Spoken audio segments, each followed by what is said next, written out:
झाले भेटले नाही. आणि मी हा प्रश्न विचारला होता विधानसभेत असताना अजितदादाला, की म्हटलं बा तुम्ही कलेक्टरचा पगार थांबत नाही, तो 5 तारखेच्या आत होतं. दादा तुमचाही मानधन 5 तारखेच्या आत होतं आणि ज्याला खरी गरज आहे त्याचं मानधन 4-4 महिने होत नाही. आणि हे असं होणार नाही, असं होत नाही. असं झालं तर मी वित्त सचिवाचा पगार थांबवणार. दादानं दादागिरी तर दाखवली सभागृहात, पण ते सगळी फुसकी निघाली आणि ना 5 तारखेच्या आत पगार भेटला निराधार लोकांना, ना त्या वित्त सचिवाचा पगार थांबला.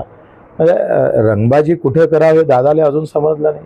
अगर मैं वहाँ वित्त मंत्री रहता था तो ठोक डालता था वित्त सचिव. आता तुमचं दादांना म्हणणं काय? दादागिरी इथं दाखवली पाहिजे ना. त्या रेतीच्यासाठी तुम्ही दादागिरी दाखवली तर दिव्यांगासाठी दाखवा ना.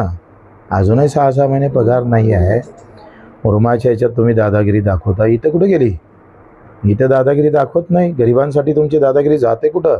घरकुलाचे पैसे भेटले नाही अजूनही. गोरगरिबाचे पैसे सगळे लेट भेटतं आणि आमचे सगळ्यांचे पगार बरोबर राईट टाईम टू टाईम होत आहे. ही काय व्यवस्था आहे देशामध्ये?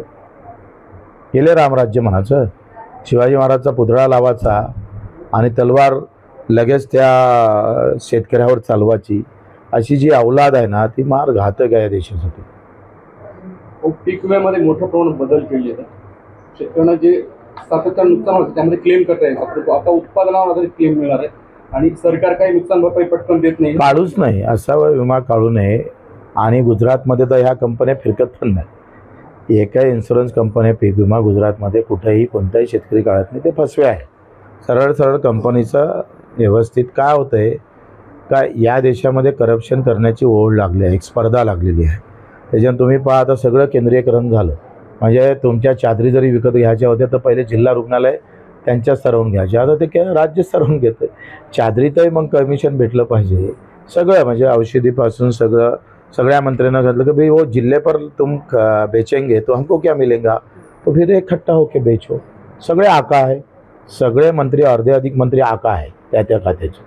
ते फक्त पैसे कमवालेच ते मंत्रीपद घेतात, दुसरं काही नाही. सगळ्यांचे आका कोण आहेत? तेच आपले देवेंद्रजी, ते मोठे आका. मंत्री बारके आका. आता isakal.com आहे देशातील नंबर 1 ची मराठी न्यूज वेबसाईट. प्रत्येक अपडेटसाठी isakal.com ला नक्की भेट द्या.